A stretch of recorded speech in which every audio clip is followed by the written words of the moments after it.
নামিয়ে আপনাদেরকে দেখালাম। কেমন হয়েছে সবাই কমেন্ট করে জানাবেন। আশা করি সবাই ভালো লাগবে, আর ভালো লাগলে লাইক, শেয়ার, কমেন্ট, সাবস্ক্রাইব করবেন।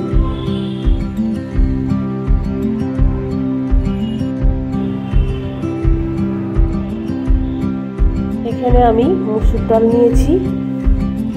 মসুর ডালকে আমি 2 ঘন্টা ভিজিয়ে রেখেছি। আজ আমি এই মসুর ডাল দিয়ে একটা রেসিপি বানাবো।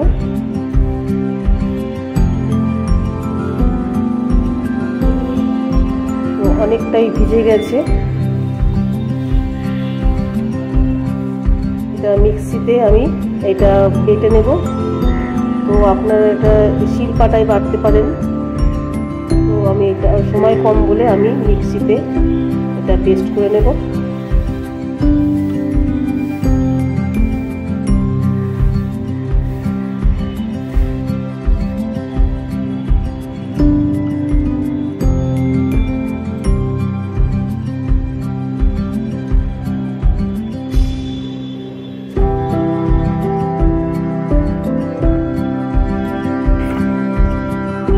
এদিকে নিয়েছি আমি 2টো আলু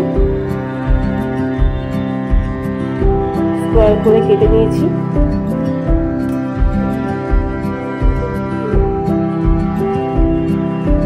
আলুটা কেটে পরিষ্কার করে ধুয়ে নিয়েছি।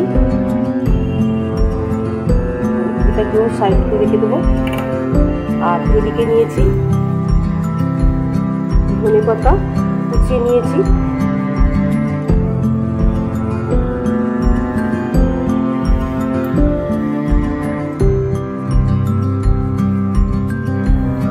এদিকে নিয়েছি আমি 3টে পেঁয়াজ ছোট সাইজে চপারে আমি চপ করে নিয়েছি।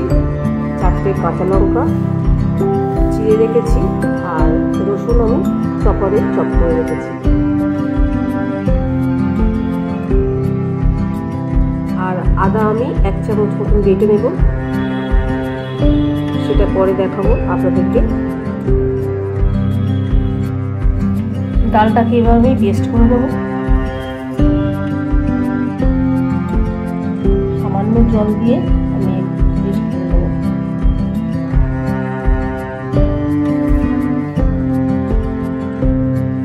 পেস্ট করে ফিরে আসছি। সুন্দর একটা পেস্ট করে নিয়েছি আমি।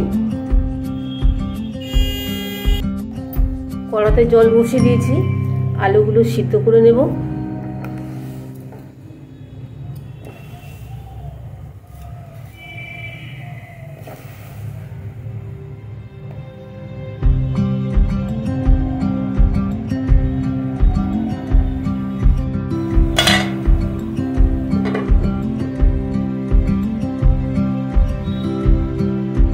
আলুটা সিদ্ধ হতে থাক। এদিকে আমি ডালটাকে আমি লবণ দিয়ে মেখে নেব। অন্য কিছুই দেব না। ডালের যে একটা নিজস্ব স্মেল আছে সেটা থেকে যাবে। অন্য কিছু দিলে এর মধ্যে এই ডালের যে স্মেল সেটা পাবো না। তাই জন্য আমি ডালটাকে শুধু লবণ দিয়ে এইভাবে মেখে নেব।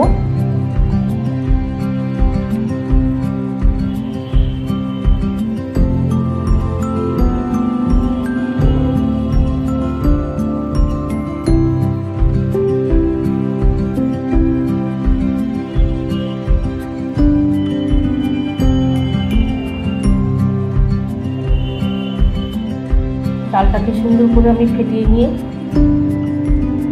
মেখে নিয়েছি। তো এটা সাইডে রেখে দেব।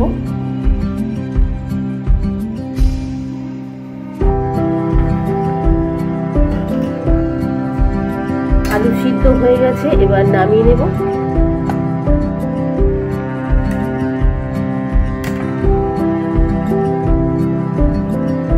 মোটামুটি সিদ্ধ হয়ে গেছে। তরকারি করলে সেটা যেটা বাকি থাকবে সেটা সিদ্ধ হয়ে যাবে। পরিষ্কার করে নিয়েছি। এবার সরষে তেল দিব।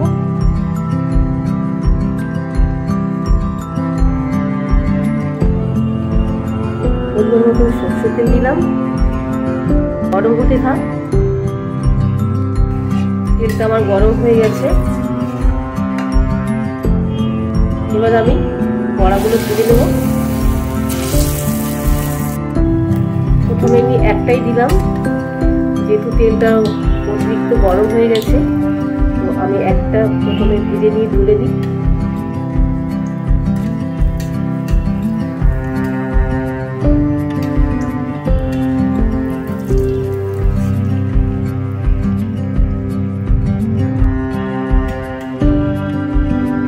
এটা ভাজা হয়ে গেছে, এটা আমি তুলে নেব।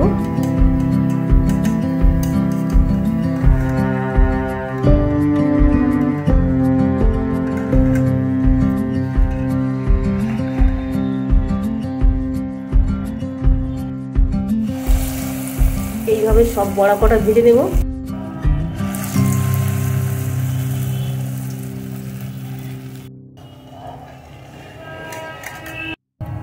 একদম মচমচে করে ভাজবো না, একটু নরম করে ভাজবো, যেহেতু এটা তরকারি করব সেই জন্য এটাকে একটু নরম করে ভাজবো, বেশি কড়া করে ভাজবো না।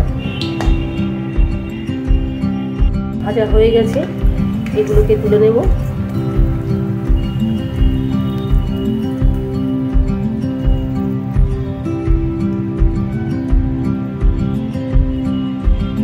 বন্ধুরা বিশ্বাস করবেন না, এই রেসিপিটা এত টেস্টি হয় না বানালে বুঝতে পারবেন না।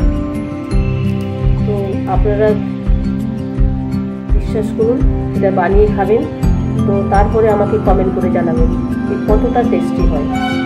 বাকিগুলো এইভাবে ভেজে নেব।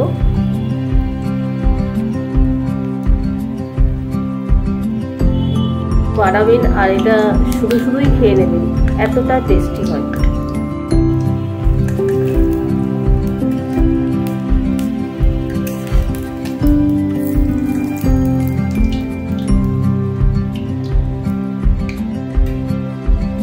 আমার চ্যানেলে যদি কেউ নতুন হয়ে থাকেন তাহলে আমার চ্যানেলটিকে সাবস্ক্রাইব করে পাশে থাকবেন। নতুন বন্ধুদের অনেক অনেক ভালোবাসা, আর পুরানো বন্ধুদের তো অনেক অনেক ভালোবাসা।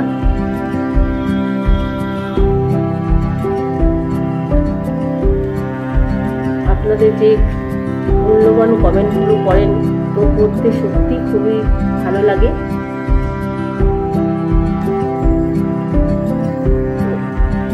ভালো মানে হয়ে গেছে, আমি তুলে নেব। এইভাবে সমস্ত বড়াগুলো আমি ভেজে নেব।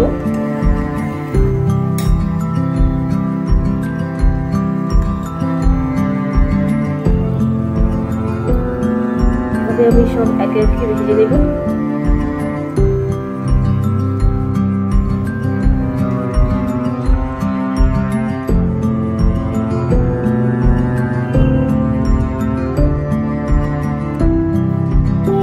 সমস্ত বড়া আমার ভাজা হয়ে গেছে।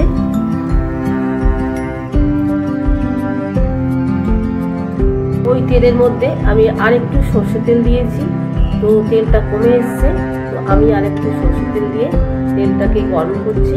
তো ফোড়নে দেব আমি দুটো তেজপাতা আর শুকনো লঙ্কা।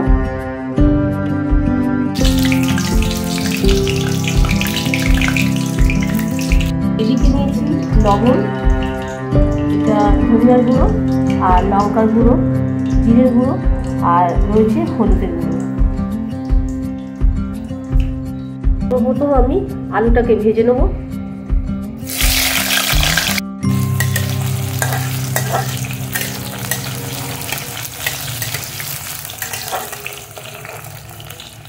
আলুগুলোকে আমি সুন্দর করে ভেজে নেব।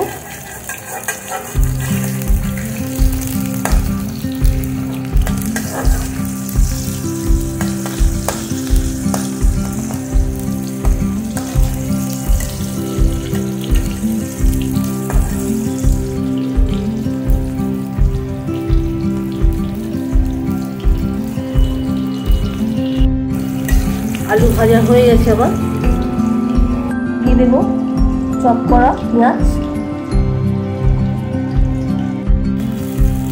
পেঁয়াজটাকে সুন্দর করে ভেজে দেবো।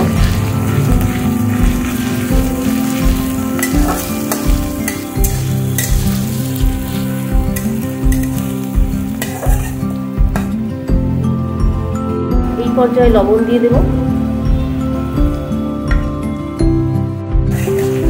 দিয়ে সুন্দর করে আমি পেঁয়াজটাকে আলুর সাথে ভালো করে কষিয়ে নেব।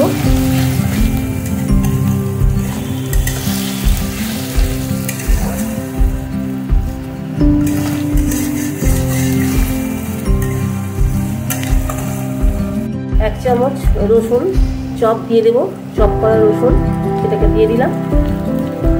তারপরে চিনি রাখা কাঁচা লঙ্কা দিয়ে দিলাম, 4টে কাঁচা লঙ্কা দিলাম চিনি রাখা, দিয়ে ভালো করে কষিয়ে নেব।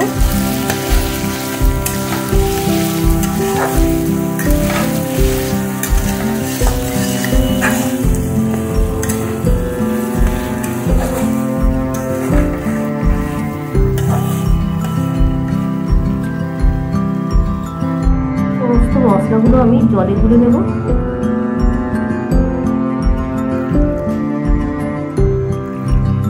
মশলাটা জলে গুলে নেব।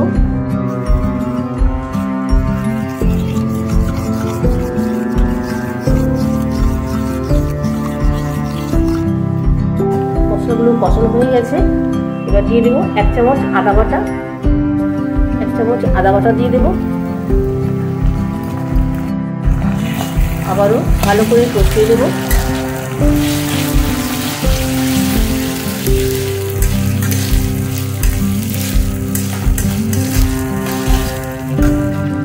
মশলা কষানো হয়ে গেছে, তেল ছেড়ে এসছে, তো আমি মশলা গোলানো জলটা দিয়ে আবারও কষিয়ে নেব।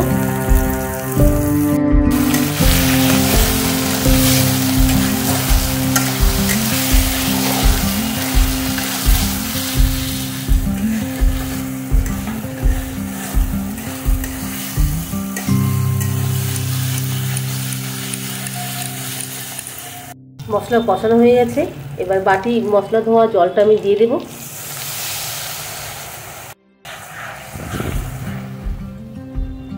পরিমাণ মতো জল দিয়ে দেব।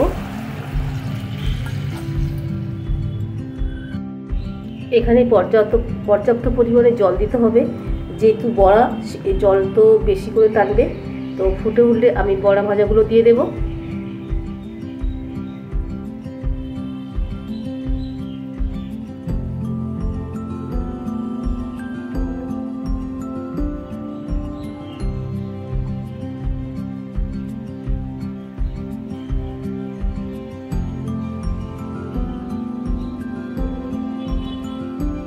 ঝোল আমার ফুটে উঠেছে, তো এবার বড়াগুলো দিয়ে দেব।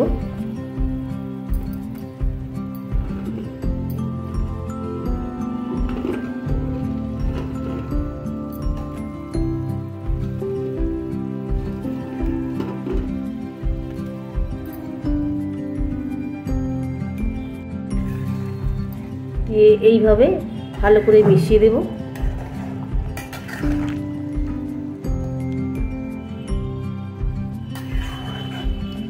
আলু তো সিদ্ধ করাই আছে, তো বেশিক্ষণ আমার লাগবে না, একেবারে শেষের পথে আমার রান্না।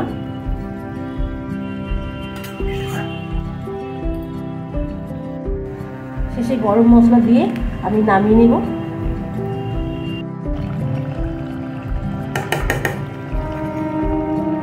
আর উপর থেকে একটু আমি ধনিয়া পাতা ছড়িয়ে দিলাম, দিয়ে স্ট্যান্ডিং টাইমে আমি রেখে দেব। এবার নামিয়ে আপনাদেরকে দেখাচ্ছি।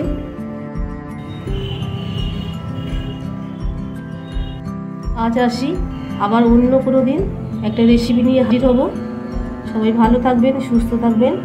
Tata, bye bye.